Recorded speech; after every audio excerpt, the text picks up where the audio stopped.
नमस्कार मित्रांनो, पंढरपुरातून एक मोठी आणि महत्त्वाची बातमी समोर आली आहे. आता मंत्री, आमदार, खासदार किंवा कोणतेही VIP असो, विठ्ठलाच्या दर्शनासाठी सर्वांना सामान्य भाविकाप्रमाणेच रांगेत उभे राहावे लागणार. या निर्णयामुळे वारकरी संप्रदायात आनंदाचे वातावरण आहे. नेमका हा निर्णय काय आहे आणि त्यामागे कारण काय, चला सविस्तर जाणून घेऊया. दरवर्षी आषाढी आणि कार्तिकी एकादशी लाखो वारकरी पंढरपूरमध्ये दाखल होतात. महाराष्ट्रासह देशभरातून भाविक विठ्ठल रुक्मिणीच्या दर्शनासाठी अनेक तास, कधीकधी पूर्ण एक दिवस उभा राहतात. याच काळात अनेक मान्यवर, मंत्री, लोकप्रतिनिधी आणि इतर VIP व्यक्तींना विशेष दर्शनाची सुविधा दिली जाते.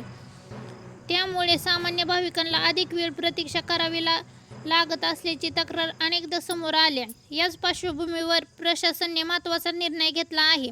आषाढी ते कार्तिकी एकादशीला या काळात कोणालाही विशेष VIP दर्शन दिले जाणार नाही. सर्वांनी समान पद्धतीने रांगेतून दर्शन घ्यावंच लागणार. या निर्णयाचे अनेक वारकरी आणि भाविकांनी स्वागत केले आहे. देवाच्या दारी सर्व सामान ही भावना अधिक बळकट होईल अशी प्रतिक्रिया अनेकांनी व्यक्त केली आहे. प्रशासनाचे म्हणणे आहे की लाखो वारकऱ्यांच्या सुरक्षा आणि दर्शन व्यवस्थेला प्राधान्य देणे आवश्यक आहे. VIP दर्शनामुळे रांगा थांबवल्या लागतात आणि गर्दीचे नियोजन बिघडते. त्यामुळे सर्वांसाठी नियम लागू करण्यात आला आहे. पंढरपूरची वारी ही केवळ धार्मिक परंपरा नसून महाराष्ट्राच्या संस्कृतीचा आणि भक्तीचा मोठा उत्सव आहे. संत ज्ञानेश्वर, संत तुकाराम आणि अनेक संतांच्या पालख्या या वारीत सहभागी होतात. लाखो वारकरी टाळ मृदुंगाचा गजर, ज्ञानोबा तुकाराम या जयघोष करत विठ्ठलाच्या दर्शनासाठी चालत येतात. अशा वेळी सर्वांना समान संधी मिळावी हा या निर्णयामागील मुख्य उद्देश असल्याचे सांगितले जात आहे.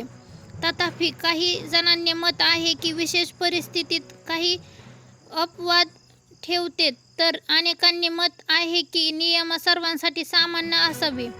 आता या निर्णयाची अंमलबजावणी प्रत्यक्षात कशी होते, भाविकांचा प्रतिसाद कसा मिळतो आणि प्रशासन गर्दीचे व्यवस्थापन किती प्रभावीपणे करते याकडे संपूर्ण महाराष्ट्राचे लक्ष लागले आहे.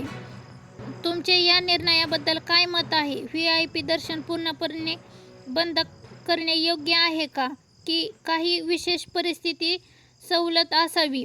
तुमचे मत कमेंट करून नक्की सांगा.